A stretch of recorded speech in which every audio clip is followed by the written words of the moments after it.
मेरे बच्चे, वो व्यक्ति तुमसे बहुत कुछ छुपा रहा है जिससे तुमने एक वक्त पर बहुत प्रेम किया था।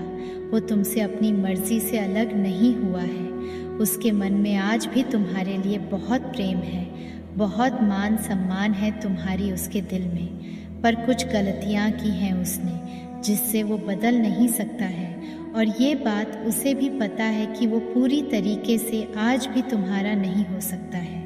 जब तुम उसके साथ थे तो उसने तुम्हें धोखा दिया। तुम्हारे पीठ पीछे बहुत बार किए उसने, जो वो तुम्हें चाहकर भी नहीं बता सकता मेरे बच्चे, क्योंकि उसे ऐसा लगता है कि तुम मुझसे अलग हो। ये तो वो बर्दाश्त कर सकता है, लेकिन जब तुम्हें उसकी सारी सच्चाई पता चल जाएगी तो वो तुम्हारे दिल में अपने लिए नफ़रत बर्दाश्त नहीं कर पाएगा। इसलिए वो आज भी छुप छुप कर रोता है, और वो बहुत ज़्यादा रो रहा है यह सोचकर कि उसने एक वक्त पर तुम्हें रुलाया था। उसने तुम्हारा हाथ छोड़कर किसी तीसरे का हाथ थाम लिया था। तुम्हारे पीठ पीछे वो किसी और से मिलने जाता था मेरे बच्चे, और ये सारी बातें उसे भीतर ही भीतर खाए जा रही हैं। अब वो अपने दिल की बातें बताकर, वो सारी अतीत की बातें उखाड़कर तुम्हें तकलीफ़ नहीं देना चाहता है। वो रो रहा है तो उसे ये बहुत अच्छे से पता है, वो अपने कर्मों की वजह से रो रहा है। मेरे बच्चे, अगर तुम मुझे अपनी माता मानते हो तो हाँ लिखकर इस संदेश को लाइक करके चैनल को सब्सक्राइब करना, और साथ ही साथ मेरा भाग्यशाली अंक 1011 लिखकर मुझे अपनी स्वीकृति प्रदान करा देना। वो उन बातों का दोष तुम्हें नहीं देना चाहता है, तुम्हें परेशान नहीं करना चाहता है, अपनी भावनाएं तुम्हारे सामने व्यक्त नहीं करना चाहता है। वो उसके जीवन में एक अंधेरा आ गया है मेरे बच्चे, और वो हर पल बस एक सूर्य की किरण का इंतज़ार कर रहा है। उसके दिल में तो कोई और नहीं है, पर उसके जीवन में बहुत सारे ऐसे लोग हैं जो उसकी परिस्थितियों को कंट्रोल करते हैं, जिनके मन मुताबिक चल रहा है वो, और उसने हमेशा उन लोगों के मन मुताबिक ही निर्णय लिया है। और इसीलिए वो रोया है अंत में, क्योंकि उन लोगों के कहने पर ही उसने तुम्हारा हाथ छोड़ दिया था, किसी और का हाथ थामा था। तुम्हारे रहते हुए उसने किसी और का हाथ थाम लिया था मेरे बच्चे, और वह व्यक्ति आज भी उसके जीवन में है, पर वो उस व्यक्ति से प्रेम नहीं करता है, इसीलिए उसका दम घुट रहा है। पर वो तुम्हारे सामने क्या मुंह लेके आएगा? उसके इतने अच्छे कर्म भी तो नहीं है कि वो तुम्हारा सामना कर सके। उसने कुछ ऐसा किया है कि तुम्हें उसे माफ़ करना चाहिए, पर कहीं ना कहीं वो तुम्हें भी दोष देता है। उसे ऐसा लगता है कि तुमने उससे बहुत प्यार किया, बहुत प्रेम दिया, उसे इस पूरे संसार का प्रेम दिया, लेकिन तुमने उसे समझा नहीं मेरे बच्चे, तुमने उसे गलत समझा, इसलिए उसे किसी तीसरे का हाथ थामना पड़ा। प्रेम ये तो नहीं होता है, तुमने तो कभी किसी और का हाथ नहीं थामा, तुमने तो क्रोध में आकर कभी किसी और से प्रेम नहीं किया। तो वो गलती सिर्फ उसी ने क्यों की? और एक बार नहीं, बार बार, और बार बार की हुई गलती गलती नहीं होती है मेरे बच्चे, ये अपराध होता है, यह निर्णय होता है जो उसने सोच समझ कर लिया था। तो अब पछताने और रोने के अलावा उसके पास कोई और रास्ता बचा भी नहीं है, क्योंकि तुमने उसका हाथ छोड़ दिया है, उसका साथ छोड़ दिया है, और अब तुम्हें कोई उम्मीद नहीं है उससे। ना तुम चाहते हो कि वो तुम्हारे जीवन में वापस आए। तुमने तो बहुत सारे सपने देख रखे थे, और तुम कहीं भी जाते थे तो तुम सिर्फ उस व्यक्ति के बारे में सोचते थे, पर उसने तुमसे हमेशा झूठ बोला, तुमसे हमेशा चीज़ें छुपाई। जब तुम्हारे सामने कुछ बातें आई तो तुम्हें समझाने की जगह, तुम्हें सच बताने की जगह, वो तुम पर ही आरोप लगाने लगा, तुम पर ही चिल्लाने लगा। तो आज किस बात का अफसोस हो रहा है उसे? और आज क्यों तुम उसके आंसू पोंछने जाओगे? क्या वो आया था? वो तो किसी और का हाथ पकड़ कर चला गया था मेरे बच्चे। तो अब उसे किस बात का अफसोस है? और अब उसे जाकर ये एहसास क्यों हो रहा है कि वो तुम्हारे अलावा किसी और से कभी प्रेम नहीं कर पाएगा? जो प्रेम वो तुमसे करता है, जो जगह तुम्हारे उसके दिल में है, वो कभी कोई नहीं भर पाएगा। वह जगह उसके दिल में हमेशा खाली रहेगी। उसके मन में बहुत बोझ है मेरे बच्चे, और वह सब कुछ छोड़ छाड़ कर बस तुम्हारे साथ रहना चाहता है, तुम्हारे साथ एक घर बसाना चाहता है। पर वो अभी इसीलिए नहीं आ रहा तुम्हारे सामने क्योंकि उसको ऐसा लग रहा है कि तुमसे बात करने पर लड़ाई झगड़ा ही होगा, तुम दोनों के बीच की दूरियां और बारच जाएगी। अगर उसे तुम्हें अपने जीवन में वापस लाना है तो पहले उसे अपनी गलतियों को सुधारना होगा। वो सारे रिश्ते ख़त्म करने होंगे जो तुम्हें उससे दूर ले गए। तुम्हारी भावनाओं को समझना होगा, तुम्हारी कदर करना सीखना होगा, और ये बात उसे भली भांति पता है, इसलिए वो पहले इन सब चीज़ों पर काम करना चाहता है।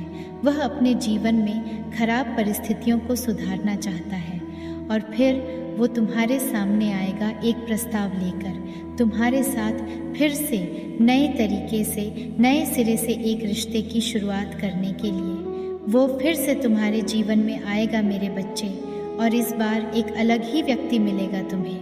मुझे पता है अभी तुम्हें उसे देखकर ऐसा लगता है कि वो अपने जीवन में बहुत खुश है, लेकिन उसके जीवन में उथल पुथल मची हुई है। उसे हर पल तुम्हारी कमी खलती है। वो इतने बुरे तरीके से परिस्थितियों में फंसा हुआ है, हर तरह से परेशानियों ने घेर रखा है उसे। तो वो पहले उन सब चीज़ों को ठीक करना चाहता है। वो ये नहीं चाहता कि पहले की तरह फिर से तुम उसके जीवन में आकर सिर्फ उसकी परेशानियों पर ध्यान दो, उसकी परिस्थितियों को ठीक करने में लग जाओ। वो इस बार तुम्हें खुशहाल जीवन देना चाहता है, खुशी देना चाहता है, वह सब कुछ देना चाहता है। वह तुम्हें जो तो उसने तुमसे छीना, तुम्हारा हक जो उसने तुमसे छीना वो तुम्हें वापस करना चाहता है, और सम्मान के साथ वापस करना चाहता है। उसके मन में बहुत सारी ऐसी बातें हैं जो वो तुमसे बताना चाहता है, और वह अब इस बार तुम्हारे सामने सब कुछ साफ साफ रखने वाला है। अपना दिल खोलकर अपने दिल की एक एक बात, एक एक राज तुम्हारे सामने रखने वाला है मेरे बच्चे, और अपनी गलतियों की माफ़ी मांगने वाला है। तुम्हें भी इस बात का एहसास होगा कि उसने कुछ चीज़ें मजबूरियों में और परिस्थितियों की वजह से किया था। वो तुम्हें सच में दिल से कभी तकलीफ़ नहीं पहुंचाना चाहता था, पर वो ना समझ था। उसको ऐसा लगता था कि वह सबका हाथ पकड़ ढक कर चले, पर जैसे जैसे उसकी उम्र हुई, परिस्थितियों ने, लोगों ने उसे ठोकर दिया। उसे समझ में आया कि उसे सिर्फ और सिर्फ तुम्हारा हाथ पकड़ कर चलना है, उसे किसी और के सहारे की ज़रूरत नहीं है। मेरे बच्चे, अगर तुम मुझ में विश्वास रखते हो तो इस संदेश को शेयर करके मेरा भाग्यशाली अंक 88 लिखकर मुझे अपनी स्वीकृति प्रदान करा देना। मेरे बच्चे, तुम्हारे जीवन में शीघ्र ही परिवर्तन होने वाला है। तुम्हें ख़ास बातों पर ध्यान देना अति आवश्यक है, क्योंकि मेरे बच्चे, जब जीवन में परिवर्तन प्रारंभ हो उस समय तुम्हें अपने कार्यों में भी थोड़ा परिवर्तन कर लेना चाहिए।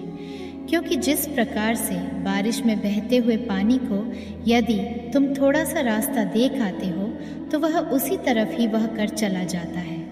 मेरे बच्चे, तुम्हारे लिए एक ऐसा समय पर प्रारंभ होने जा रहा है जिसमें मेरी सभी शक्तियाँ इस धरती पर विद्यमान होगी, और तुम उसका का लाभ उठाना, और वह लाभ तुम्हें कैसे उठाना है यह भी मैं तुम्हें आज बताऊंगी। और मेरे बच्चे, तुम्हारे लिए तुम्हारी माँ स्वयं तुम्हारा मार्ग बनाऊंगी। जिस प्रकार गर्मी के मौसम के पश्चात बारिश का मौसम भी जा चुका है, मेरे बच्चे, और मौसम में उत्पन्न होती ठंडक तुम्हारे हृदय को ठंडक पहुंचा रही है, उसी प्रकार तुम्हारे जीवन में भी गर्मी के समान समस्या समाप्ति की ओर है, और मेरा आगमन हो रहा है तुम्हारे जीवन में। मेरा आगमन होते ही तुम्हारी ज़िंदगी में चमत्कारी बदलाव शुरू हो जाएंगे। मेरे बच्चे, पृथ्वी पर ध्यान रखना कि इन दिनों में तुम्हें केवल कुछ कार्य को करना होगा, और तुम्हारे जीवन में तुम्हें खुद बदलाव देखने को मिलेगा, और तुम्हारे ज़िंदगी से सारे दुखों का नाश हो जाएगा। बस तुम्हें मेरे कुछ कार्य करने होंगे। ध्यान दो मेरे बच्चे, कल से तुम सुबह उठकर अपने घर के काम से निवृत्त होकर स्नान के पश्चात मेरे समक्ष जब भी दीपक जलाओ, अपनी भावनाओं को तुम मेरे समक्ष रखो। और मेरे बच्चे, यह ध्यान रखो कि उस समय तुम्हारी आत्मा और तुम्हारा हृदय साफ और स्वच्छ होना चाहिए, क्योंकि मेरे बच्चे मैं तुम्हारी प्रेम की भूखी हूँ, भावनाओं की भूखी हूँ। यदि तुम साफ और स्वच्छ भावनाओं से थोड़ा भी कुछ भी प्रसाद चढ़ाते हो तो मैं उससे स्वीकार कर लेती हूँ। मेरे बच्चे, इस महीने में तुम मुझे केवल अपनी किसी भी एक इच्छा को लेकर तुम मेरे समक्ष खड़े होना और आंखें बंद करके पूजा के समय उस इच्छा को बोल देना। मेरे बच्चे, जो इच्छा को तुम बोलोगे उस इच्छा को तुम्हें इस तरह बोलना है कि मेरी ये इच्छा माता पूर्ण कर चुकी है, मैं इस इच्छा को लेकर बहुत प्रसन्न हूँ। मेरे बच्चे, ये इच्छा तुम्हें एक बार नहीं बल्कि तुम्हें 101 बार बोलनी होगी। जैसे ही तुम इस इच्छा को बार बार बोलोगे, तुम्हारा रास्ता ऊर्जा से भरा बन जाएगा। तुम्हारी बोली हुई बात के अंदर एक शक्ति उत्पन्न हो जाएगी और वह इच्छा पूर्ण होने का एक मार्ग अपने आप ही तुम्हारे लिए बन जाएगा। उसी मार्ग के द्वारा तुम्हारी इच्छा पूर्ण होगी। मेरे बच्चे, मेरा आशीर्वाद सदा तुम्हारे साथ है। मेरे अगले संदेश का प्रतीक्षा करना। अगर आप भी इस संदेश को लाइक और कमेंट में जय हो माता रानी लिखते हैं तो आपकी सारी मनोकामनाएं माता रानी अवश्य से ही पूर्ण करेगी। इसलिए इस संदेश को लाइक करके चैनल को सब्सक्राइब करें। बच्चे, आपके जो शत्रु हैं वो हर समय आपकी बातें क्यों करते रहते हैं? मेरे बच्चे लोग इस तरीके की बातें हर समय आपकी इसीलिए करते रहते हैं क्योंकि उनको ये लगता है कि ये तो अपने जीवन में बहुत आगे निकल जाएगा, ये तो बहुत इंटेलिजेंट है, पता नहीं कैसे इसका दिमाग इतना चलता है, कैसे ये कर लेती है, कैसे ये कर लेता है। ये सब बातें कर कर के आपस में भी लड़ते हैं मूर्ख लोग। ये एकदम पागल से है, आपस में लड़ते रहते हैं कि ना तेरे में इतनी बुद्धि है, तू भी कर ले। इस तरीके के आपस में उन लोगों का व्यवहार है। मेरे पास अगर 2 पर्सन हैं और आपको लेकर ये बातें कर है तो एक दूसरे को ये जो है ब्लेम करते रहते हैं कि तू भी कर ले, तेरे पास क्या ये नहीं, तेरे पास वो है नहीं। तो ये जो पर्सन है ये आपके बारे में ये सोचते हैं, इसके पास इतनी सेंस, कितनी पावर, इतनी नॉलेज आखिरकार आया कहाँ से? और अगर आया भी है तो इतना इंटरेस्ट इसको इन चीज़ों में कैसे है? हमें तो नहीं है, हमें तो ये है नहीं बात, हम तो कुछ ऐसा कर ही नहीं सकते, हमारी तो बस कि ये बात है नहीं। मेरे बच्चे, ये हमेशा आपसे कंपटीशन करते रहते हैं। ये लोग कुछ ऐसे हैं, इनके कंपटीशन भी क्या दूसरों के दम पर है। इन लोगों को आपसे कंपटीशन भी करना है हर चीज़ का, और करना भी कैसे है कि दूसरों के दम पर। तो दूसरों के कंधों पर रखकर बंदूक नहीं चलाई जाती, अपने कंधे पर रख कर चलाएं तो अपने कंधों पर रखकर बंदूक चलाओ। दूसरों के कंधों पर चलाओगे तो वो कंधा अपना खींच लेंगे और तुम्हें गिरा देंगे है। इन चीज़ों को समझो। अगर आप लॉयल होकर ईमानदारी से बिना किसी लोभ लालच के जीवन को जीना शुरू कर दोगे ना, तो परमात्मा तुम्हें भी हिम्मत देंगे, तुम्हें भी ताकत देंगे, तुम्हारे भीतर में स्ट्रेंथ करेंगे। ये जो लोग हैं ना, आपकी सक्सेस को देखकर, आपके अचीवमेंट को देखकर कुछ ना कुछ करते रहते हैं, जिससे ये बहुत ज़्यादा जेलस होते हैं। मतलब उनके मन में ना आपको लेकर पूरी की पूरी जेलस वाला भाव रहता है। आप भले ही इनको कितनी प्योरिटी देते रहे हैं, पर सामने से आपको जेलसी ही मिलती है। ये पर्सन बहुत जेलस है आपसे। उम्र में भी सेम एज ग्रुप से हो सकते हैं, 2-4 साल छोटे बड़े आपसे हो सकते हैं। ये लेडी दिखती है मुझे कोई इसलिए जो आपसे बहुत ज़्यादा कंपटीशन करती है। हर समय को सोते जागते फ़ोन पर इधर उधर बस आपकी बातें, आपकी बातें, आपकी बातें। लेकिन इनको ये नहीं पता कि ये सब करके उनको मिल ही क्या रहा है। आखिरकार कुछ नहीं ना, आप तो अपने जीवन में आगे बढ़ते जा रहे हो और वो जितनी ज़्यादा नेगेटिविटी क्रिएट आपके लिए कर रहे हैं, उनको ये नहीं पता कि इन फ्यूचर आपके पास ही ये सारी चीज़ें आने वाली हैं। क्योंकि आप तो रिसीविंग मोड में है नहीं, तो ये लोग बहुत डाउन रहते हैं। इनकी लाइफ में खुद का कोई भी काम नहीं है। ये कोई कपल भी हो सकता है। ये ना कुछ ऐसा कपल है कि दूसरों के सामने बहुत अच्छा बनने की कोशिश करते हैं, लेकिन दोनों अंदर से खाली है, दोनों खाली हैं। इनको दूसरों के लिए करने के लिए, दूसरों के लिए जीने के लिए कुछ भी इनके पास नहीं है। इनका जो नेचर होता है सिर्फ छीनना, दूसरों से छीनना। इनकी यह भी नेचर है कि हमेशा दूसरों से सब कुछ छीनते रहते हैं। दे दो दे दो दे दो, एकदम भिखमंगे टाइप के लोग हैं, बिल्कुल सड़क छाप थर्ड क्लास क्वालिटी वाले ये लोग हैं। आपके भीतर एक इनर स्ट्रेंथ है, इनर पावर है। आप एक स्पिरिचुअल पर्सन हैं, आप पॉजिटिव हैं। आपके भीतर इतनी हिम्मत और ताकत है, इतनी पॉजिटिविटी है कि जो लोग आपके बारे में बुरा बोलते हैं, आपके बारे में बुरा कहते हैं, आप उनको भी आसानी से माफ़ कर देते हो। भले ही आप उनसे बातचीत ना करो, लेकिन मन से आप लोगों को माफ़ कर देते हो।